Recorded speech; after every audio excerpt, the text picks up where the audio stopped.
Axel, and you're watching Axel Industries' I Am the One interview with Tianna Bartoletta. Unfortunately, I lost the beginning of this interview, but Tianna introduced herself as an athlete, reader, and writer, but most importantly, as a competitor. I hope you enjoyed this interview, and I would appreciate if you would give me some feedback about this interview. Now I will give the word to Tianna, and thank you for joining in and watching this interview. So my writing process over the years reflects my reading, basically, because the more I read, the more I get exposed to different ideas, different styles of writing, more vocabulary that I might not use or hear in everyday conversation. And so the more I read and ingest all of those things, the more it comes out in my own writing. So you can kind of see in my blog posts, just I try to make sure I use a more, now I won't say expansive vocabulary, but maybe a lesser used word. Um, because for the young people that are reading, this is how I expanded my vocabulary. I could very easily use more common parlance, but I like the challenge of raising the level. And so my writing has evolved over time to reflect how much I read and educate myself, basically. Right. I like the part that you touched the reading aspect, right? Tell me more about what do you read and what are you interested in reading? So I read everything because I absolutely love books. And when I say books, I mean like hold the book, turn the page. I do audiobooks when, I'm traveling, as you know, back and forth to Europe on planes. Sometimes it's a nice break to listen to an audiobook, and it gets a little heavy to pack all your books with you on those trips. But I love memoirs of interesting people, even people that I don't necessarily like, because people's lives intrigue me. Love science fiction. That's probably my number one category for, times like this, where I don't know how much of the news cycle in America is covered in your country, but it's like a really wild time for us. And so at night, sometimes reading my science fiction books is a good escape. It's like a good break from real life in the world. So I will read just about anything. Love historical fictions, love history books, love biographies and memoirs. So whatever interests me or that I'm curious about, I will read about it.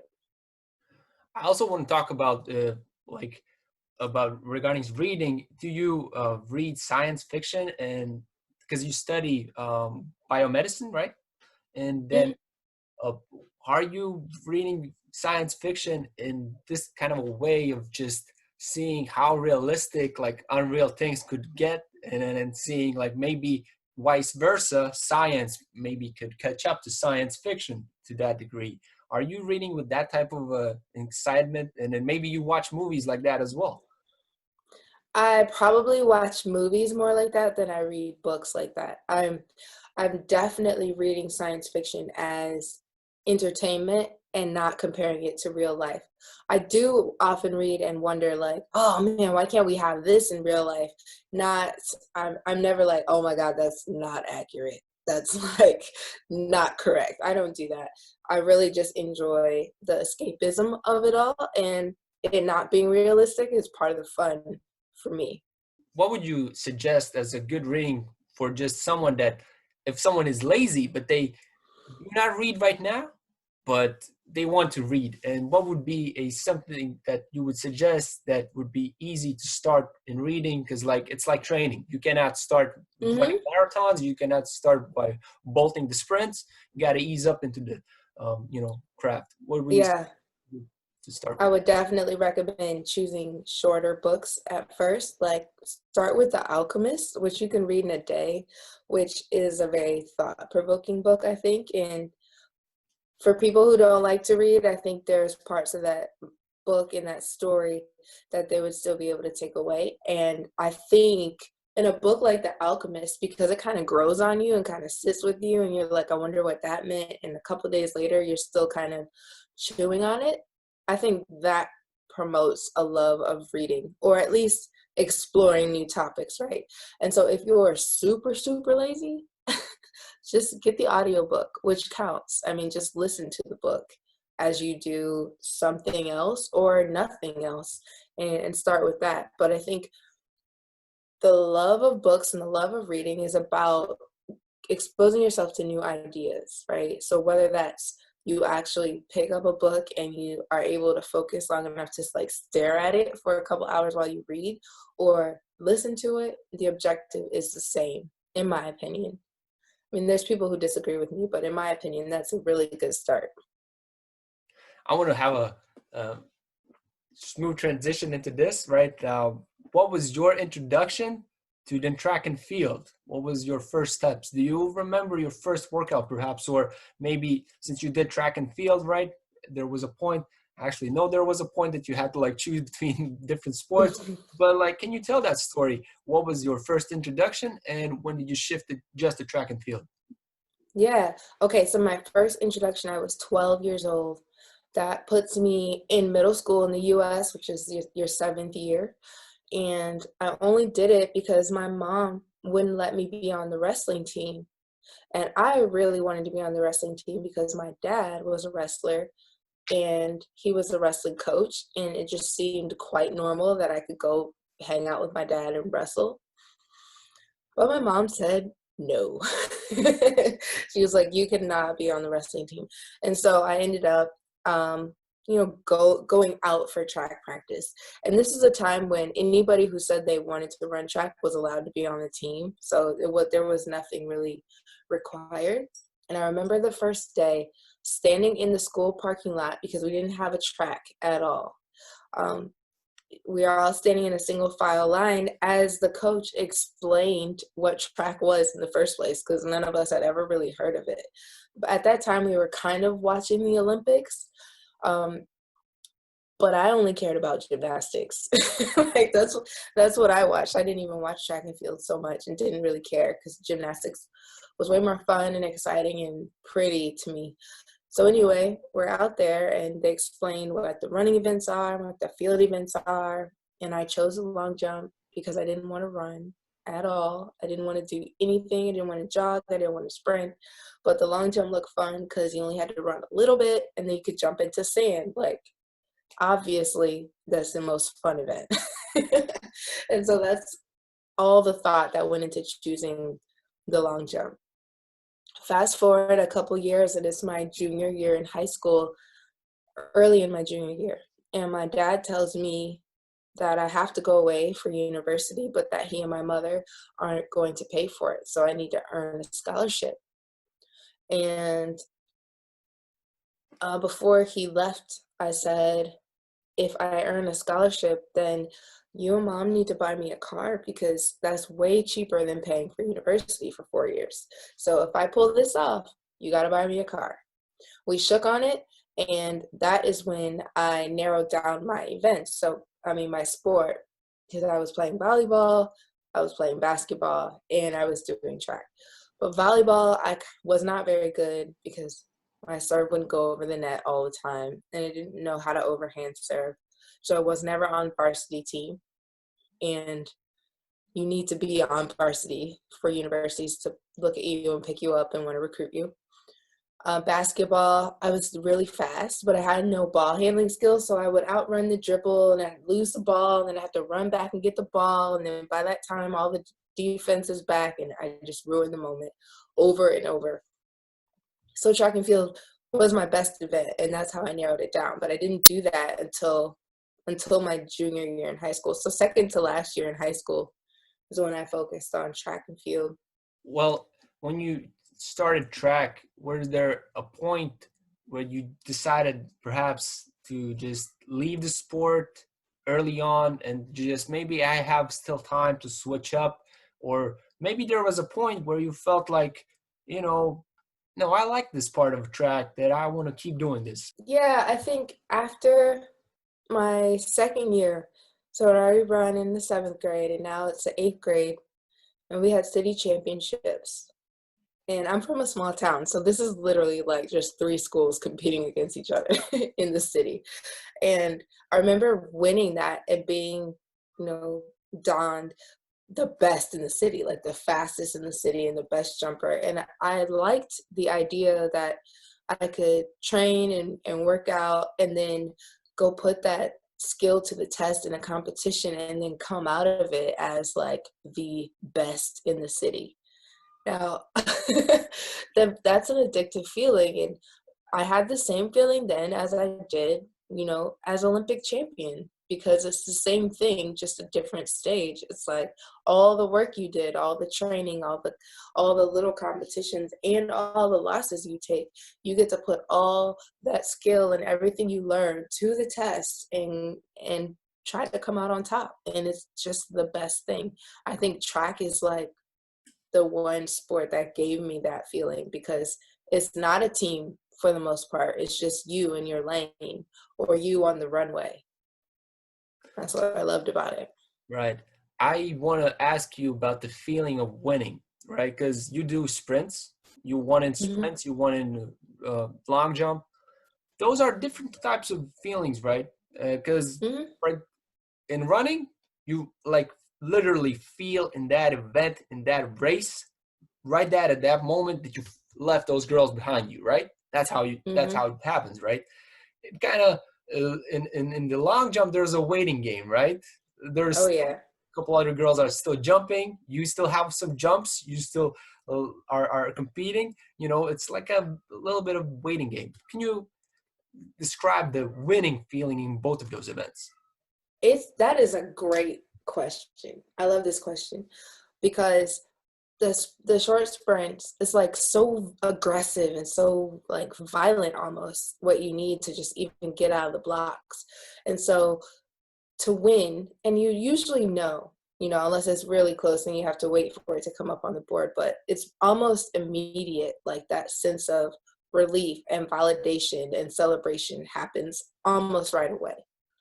But the long jump is an emotional roller coaster, because you might be in the lead on one round and then go down 5 spots and then pop up 2 spots, and now you're in the last round, and it's like you're fighting for it.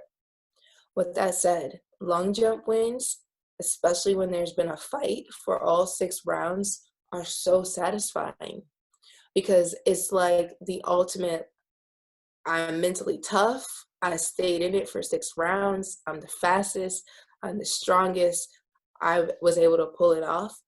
And it's so satisfying versus in the sprints, you can say all of those things, but as you know, you can watch a Diamond League race and somebody different wins every time, because so many things can happen in in that race and you're just running in a straight line. And it's like when that happens, you're like grateful that it was you that day, but that ends up going away. Whereas for me in the long jump, it's like, okay, I fought for that, and it just feels like a win based on a lot more strong characteristics. I want to continue this kind of comparisons topic Hmm. as well between the two events. So I have a friend that actually does triple jump, and he says like jumpers have a different feeling of stress than sprinters or runners, of longer distances. He compared it like this.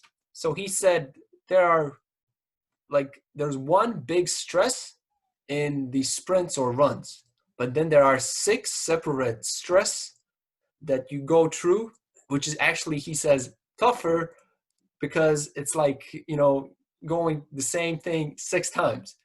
I have Hmm. spoken to people that do sprints and jumps as well, and they have a bit contradicting responses to that. So I want to hear your thoughts about this.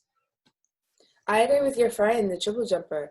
In fact, I would say it's more than 6 stresses if you're the kind of jumper that watches everybody else jump. Because if you're a jumper that observes everyone else's jumps in the competition, you're probably reacting in some way to whether they did a big jump or not. So you're also on the roller coaster with them too. Which is why often you see that I'm not actually on the same bench. I'm kind of farther down the runway, maybe even with my back slightly turned to the pit, because I'm of the mind that what you jump isn't any of my business. Like, it doesn't matter to me. So for me, it is 6 stresses. because I'm focused on all 6 of my jumps. But some of my peers watch every single jump. So you multiply that 6 by the field, and it becomes a really difficult competition to navigate for them. And really important for long jumpers to be mentally tough, because that's an easy thing to do. And that kind of emotional up and down for the 90 minutes that it takes to do that is exhausting. And so you gotta be disciplined enough to not care about what anyone else is jumping and keep all that energy for yourself so that you can have a good 6 series of your own. I want to ask you But this. yeah. I remember there was uh, these long introductions. Was it, where did it begin? Did it begin in Beijing 2015 or begun earlier? But when everybody on the relay team started to begin these long introductions, I remember you as Yeah. well had the poses of Charlie's Angels or something like that, right? Uh, Yeah. yeah. Uh, I hate them, by the way. I want to ask you about this. Are you a bit worried that actually you do the warm up and then actually you get to run actually far later than actually your warm up has been? And do you get worried about that you may kind of cool down too much between that and all that stuff? How do you feel about the organization of the events in general of that kind of topic?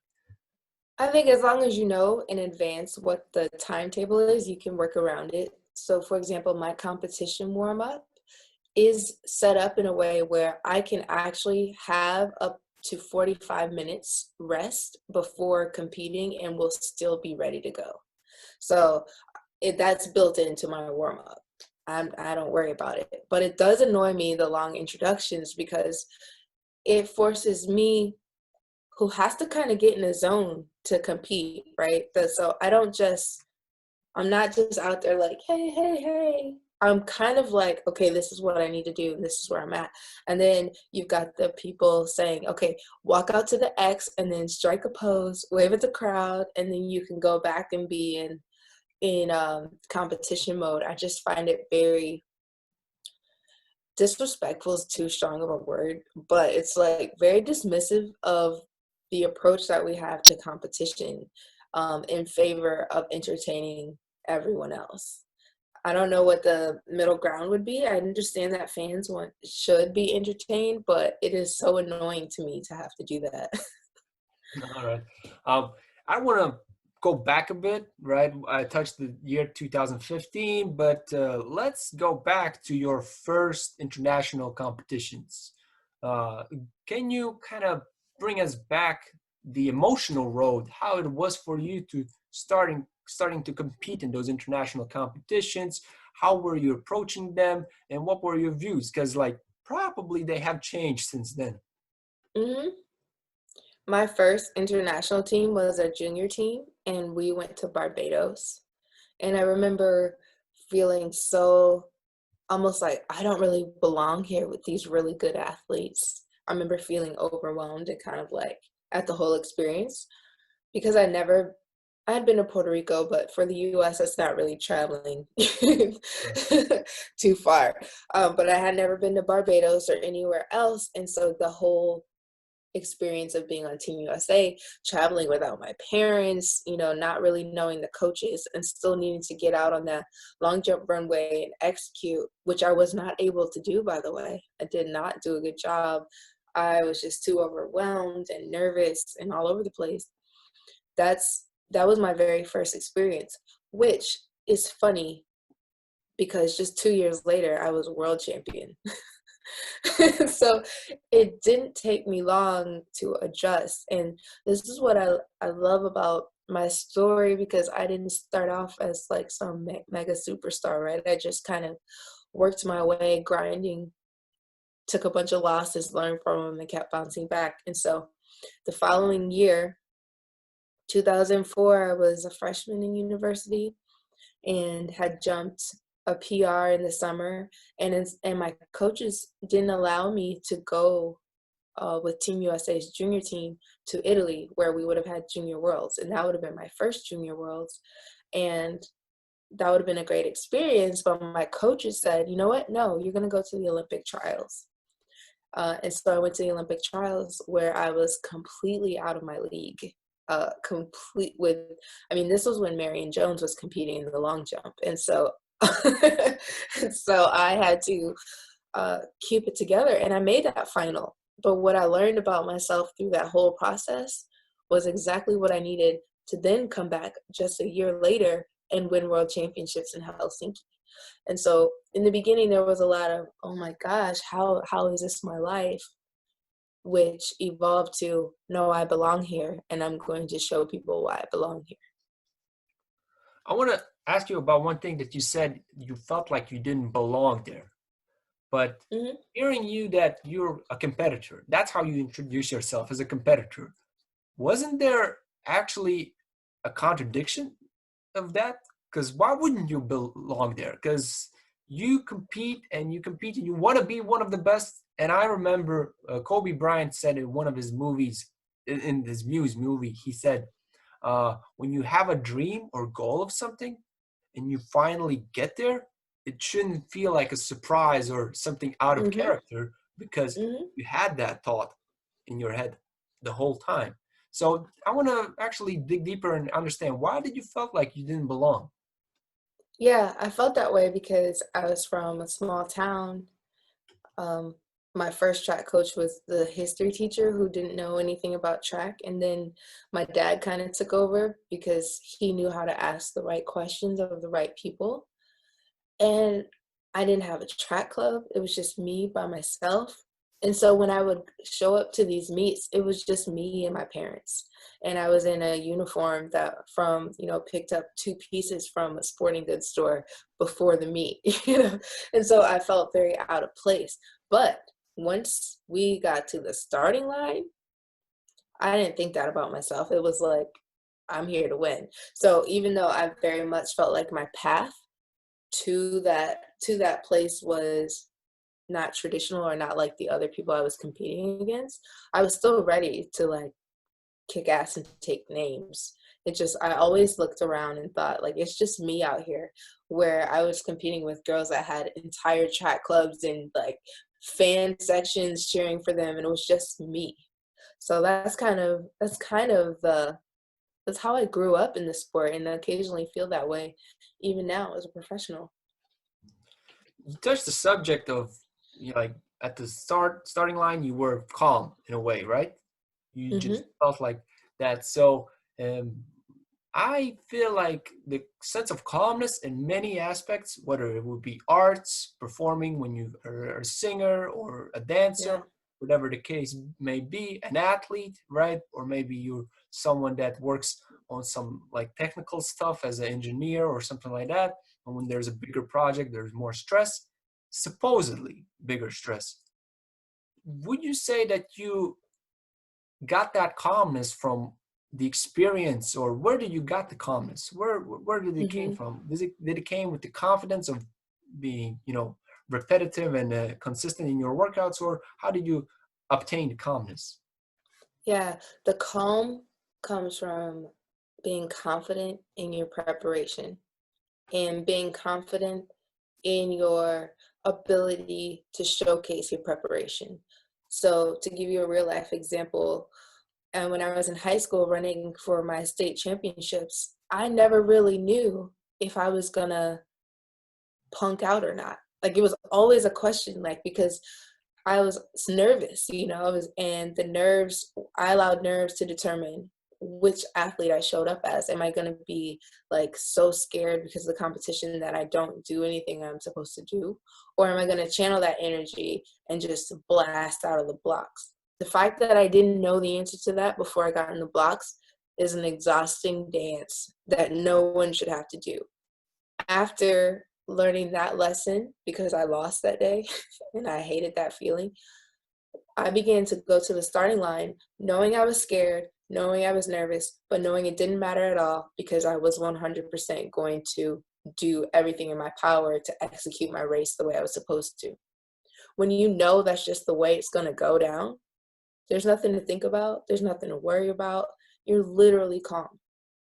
And so I can get in the blocks and just know when the gun goes off, that's it is what it is. That's what we're going to do. And so that's where my calm comes from. I bust my ass every day in training, and I know for a fact that I'm going to show it off when I get to a meet. There's no wiggle room. There's no negotiation or debate. That's the way it is. And that allows me to slip into a zone that allows me to execute.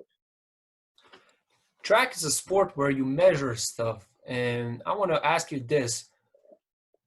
Some athletes go like, oh, I threw this far, or I jumped this far in my practice, or I ran a time like this in my workouts. But there are athletes that actually do not focus on the workouts, and then they have the best results they possibly can in the real races, right? So how do you see that? Is that something that you go for? And I want to actually ask you this as well on top of it. Have you ever been like because you actually broke the world record as well, right? With the relay team, but the individual events as well, perhaps you can touch upon that. Have you gone to the field and been like, I'm going to break a world record right now? Have you had that mentality ever? I've had that for the long jump where I just could feel it. I was on the runway, I was running fast on the runway, and I was doing a good job with my flight. And I think this was in 2015.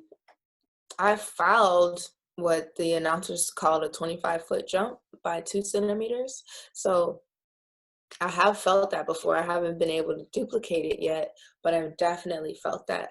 But I like what you said about athletes timing everything in practice versus the athlete that kind of doesn't, but goes to the meet and just performs well. I think I have been both of those athletes. And now that I'm the one that writes my program and has a team of people working together, collecting all that information is important so that we know that we're moving in the right direction. But when I hired a coach to do all that for me, I didn't need to know, because I was just trusting that coach in those numbers. And that coach, based on those numbers, would probably make adjustments for the program. And then you go out and you run. But that requires more trust than I have in people. Like, I need to know where I'm at now in training almost every day, just so I can sense the progression. So I'm one of those people, and maybe it's my science brain that just needs to measure the data and analyze the data all the time. Right. Because I don't want to add the stress of wondering how I'm going to perform when I get to a meet too. I want to know, like, okay, when I ran this like time trial in practice, it was this time. And I know that with adrenaline, I should be better and I'll be confident. And so I'm going to go in not really wondering about that. Yeah. From what you say, you mentioned the point of your science brain, right? To me, actually, it feels like your approach to training itself and competition and the stress that someone may feel, you kind of rationalize that, don't you? Like, is there a part of you that rationalize that? Like, you go like, I've done this much, this is how much I could do, versus people that are like very stressed out before the start. And your key to success may not be adaptable to everyone, because like you have this different type of a approach, as you said, your science brain. Does that affect your performance, you would say, on the track? It does, because my mantra is physics doesn't give a, you know. And so that is really the mindset that I have. It's like, okay, cool, I can be stressed going into the long jump competition, but how does that actually help me do anything I need to do to actually win this competition? It doesn't, because physics doesn't care about my emotions. So unless I get on the runway and run as fast as I need to run and hit the board the way I need to hit the board, nothing else actually matters. And so because my brain works like that, you are correct in that's pretty much how I can go into a competition and kind of just be this robot almost, or this executioner, and just do it anyway, because I understand the human who brings all these emotions to a competition, but I also know that none of that actually matters. And so I don't let that override what actually needs to be done. I want to ask you this: how did you develop the brain like that? Have you always had it like that, or was there a point in your life that actually sparkled the process of developing this thought process? and approach? Yeah, I developed it because I was losing so much. Of like for the 7 years that I absolutely sucked, it was just up and down and up and down. And I was a common denominator. I was the reason for that, right? And so when you're dealing with somebody who's like completely emotional, which I'm a very emotional person, you have to basically pick apart all of these things. And so for me, I had, because I needed to go through and be like, okay, what's going on with the diet? What's going on with your recovery? And do all these things and look at it objectively, that started to change my mindset towards training and competition. 7 years, that's a long time, right? But I want to ask you this. How did you maintain the hopes, the patience to continue? Because sometimes I seen athletes that they done training for 2 years and they're like, where's my success? Like, where is it? Hmm. Like, I need it right now. And then when they get it on the fourth year, they feel like, there comes a sense of feeling that they've been done this for half of their life or almost their whole life. Hmm. But 7 years, right? That's a long period of So time just long. being in down. So can you talk about it more? And then how do you Yeah. came out of the pit, so So to say, pun intended? yeah, I didn't have hope actually. The only thing I had going for me was I had already had a world championship to my name, and so I kept getting invited to competitions because I was a former world champion, and so I was still able to make some money. But what I was doing with that money was paying for my return to university because I was done with track athletics, and I felt strongly like it was done with me too. But as long as people in Europe and meet directors were inviting me, I would still go, but my results were horrible. But I understood that I was just doing it so I can move on.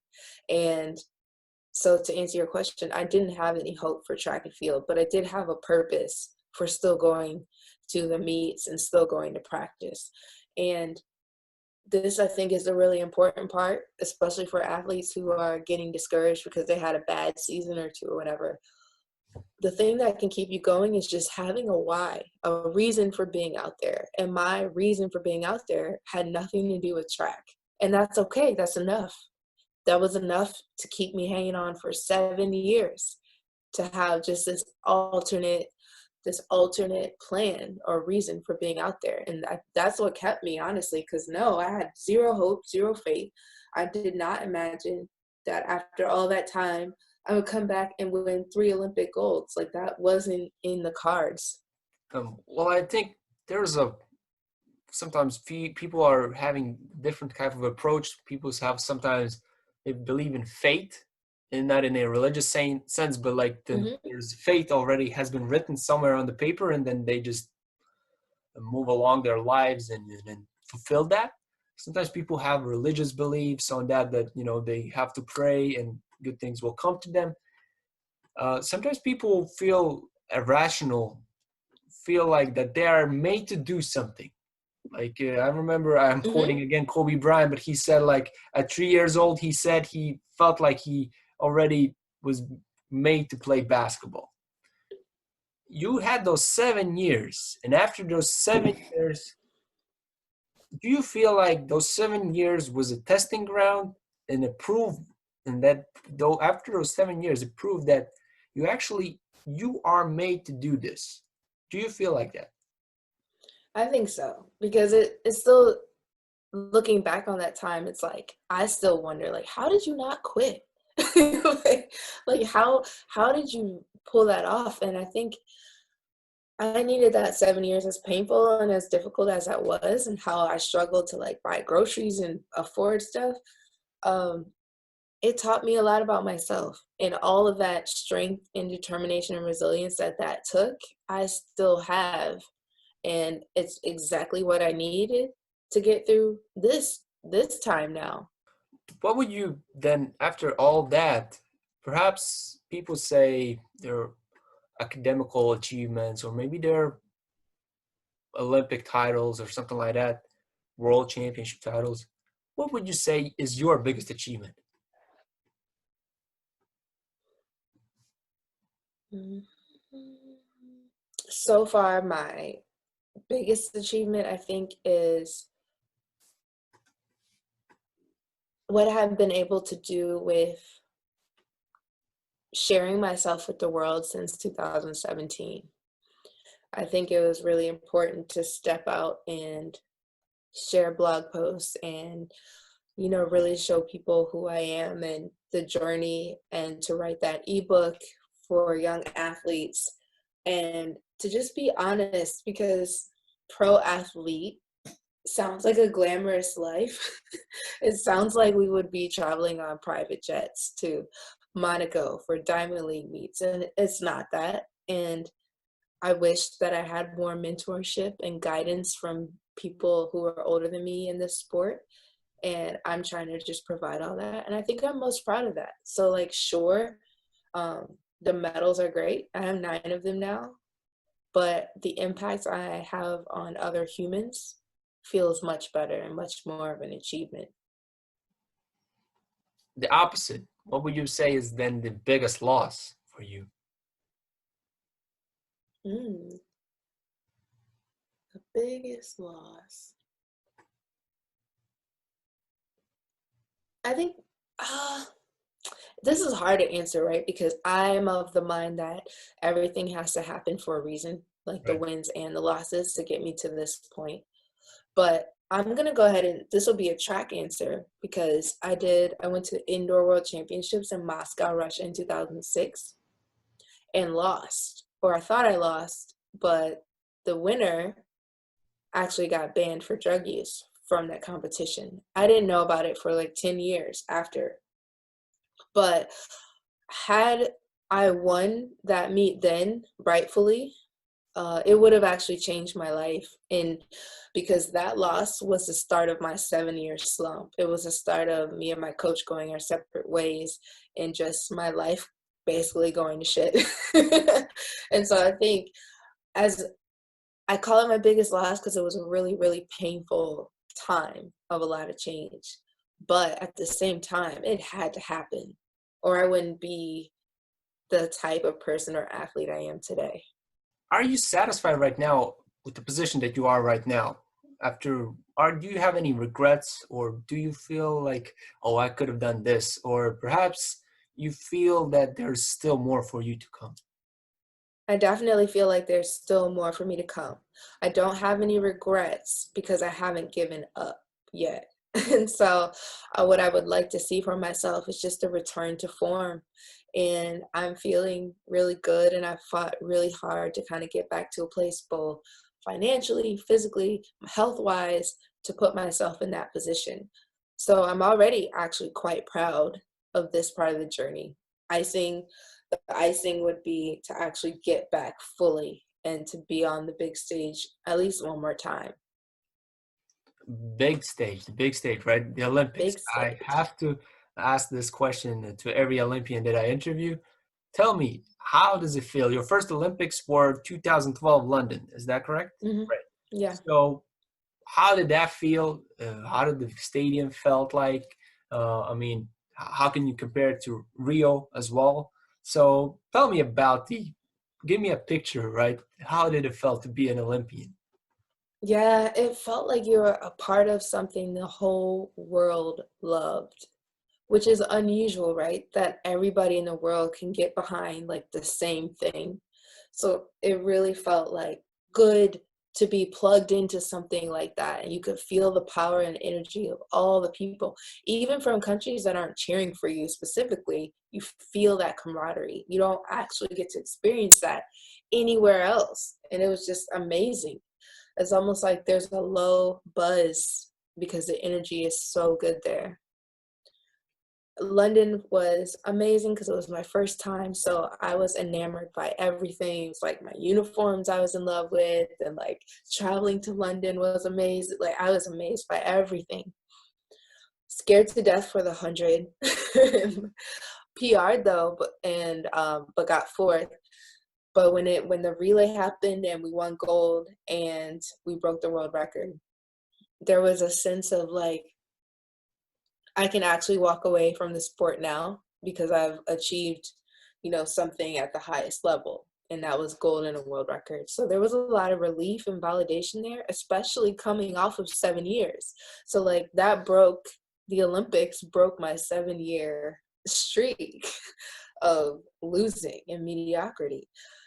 And you just want to get back to that again, when you fight so hard to stay in the game and you make it there. And not only do you make it there, you win, and then you win with the world best time. It's like, okay, maybe I can do that again. I didn't want to do it again immediately after London because it was so much work. It took a lot out of me mentally and physically. And so that's why I went to bobsled team.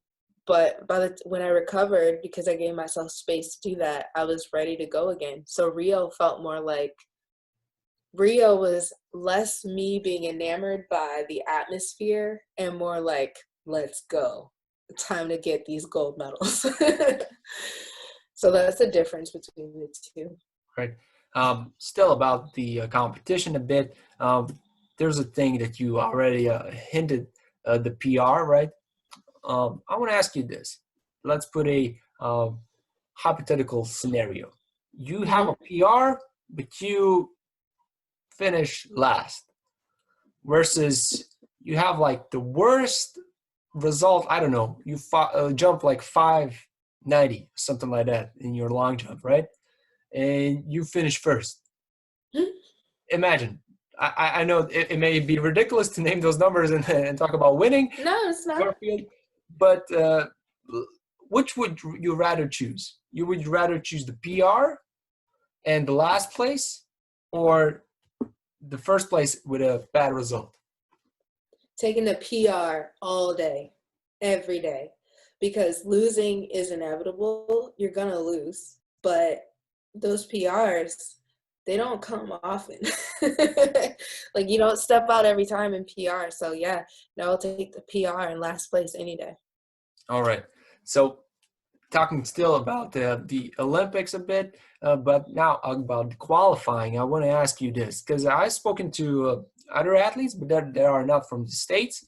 I want to talk to you about this. Do you feel that the American qualifying system for the Olympics, for the track and field specifically, is fair? Because there are a lot of potentially good athletes that if they would compete for different countries, they would potentially be in the Olympics. So how do you feel about that? Is it fair that only top 3 gets to the Olympics in each event, right? And plus there's a reserve. And do you feel that maybe you should be allowed as an American athlete to compete with the qualifying norms enough? No, I think it's fair because everybody knows the rules and everybody knows the rules well in advance.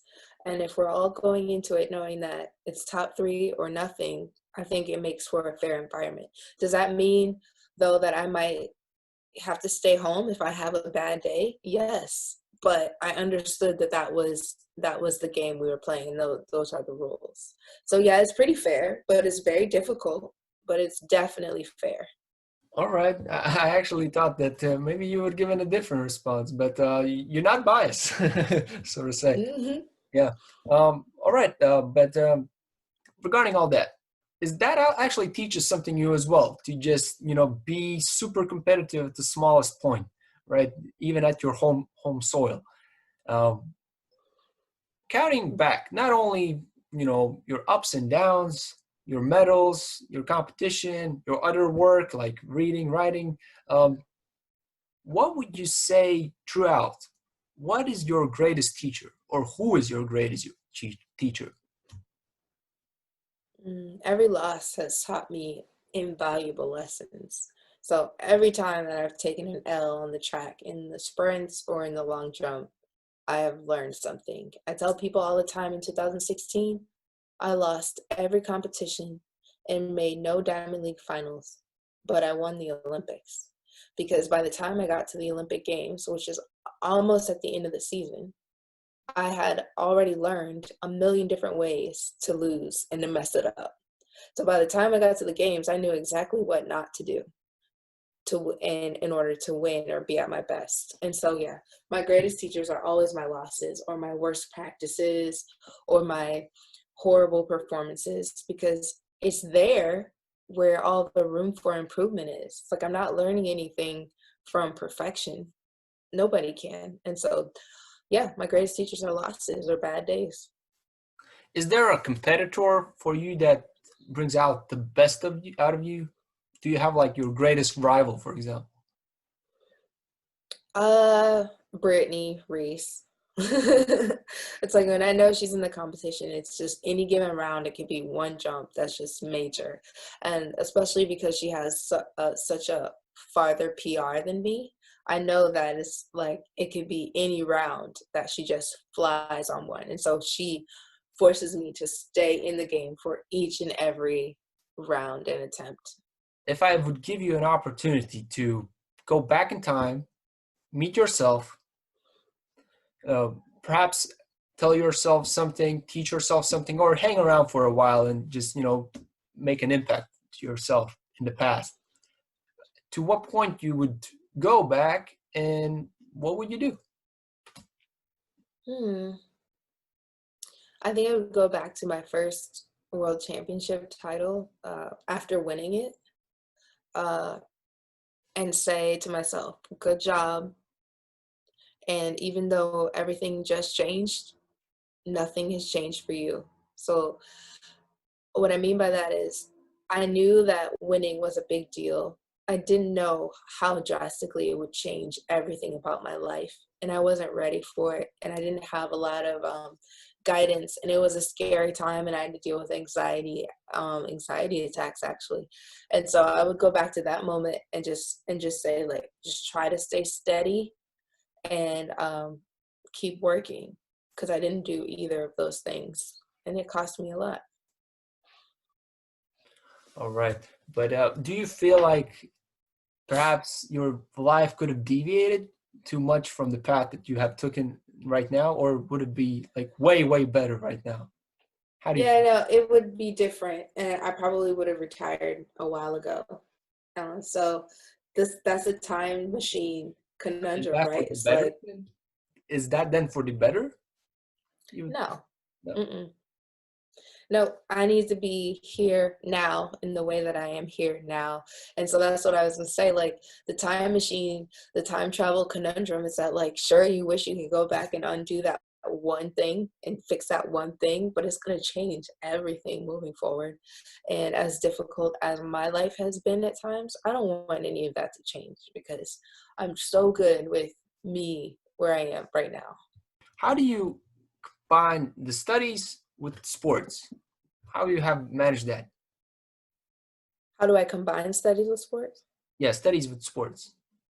Um, Time management. It's like I have like a planner that like everything has to go in. Like I have to write everything down. I think that's where student athletes, especially in the NCAA system in the US, have to get really good at just blocking time for practice, blocking study time, making sure like you know when all of your assignments are due and your exams are due.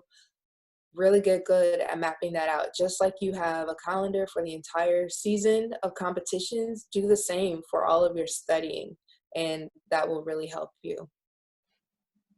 All right. Now another hypothetical question, perhaps. If you had one person or a group or someone, something like that, no limits, what question you would ask, and who would be that person or someone? Okay, I would choose Judas Iscariot, who is known widely for betraying Jesus for 30 pieces of silver, because his is a case study about fate versus free will. And on the one hand, according to that story, he had to betray Jesus for the rest of the plan to work. And yet he's extremely hated for doing what it feels like he was born to do. And so it's an interesting, for me, it's interesting, like, where does fate and dharma end and free will begin? Like, I feel like I'm supposed to be who I am in this moment, but how much of that was like determined by the universe before, or is all on me and the little choices that I've made. And I think because he's gotten such a bad rap for his role in that story, I would love to just talk to him about it. All right. Well, maybe you have a question for me, and if not, maybe you have some words of encouragement for everybody else. Definitely words of encouragement. Keep going, guys. I mean, it's hard out here for a number of different reasons, but nobody has it really easy right now. The only way to guarantee that it doesn't get better is to not try, period. So just like baby steps, whatever you got to do, just keep moving forward and do the best you can, and it will turn around eventually. All right. No question for me? No question for you, actually. All right. All right. Then we'll say thank you for your time. Thank you for this interview, and all the best. And keep Thank on jumping. you. Yes. I'll talk to you again. We can do another follow-up. All right. Great. Thank you for watching this interview until the end. I would really appreciate your feedback and also perhaps even a recommendation. Who would you like me to interview in the future? But I like the intensity of this interview, Tianna's own stories, own experiences, and opinions. But if you like this interview, I think you would also appreciate these two interviews. One is with Chris Barnett, and the other one is with John F. Kennedy, the Jump God. I appreciate Tianna's time. I appreciate you watching this interview, and all the best to you.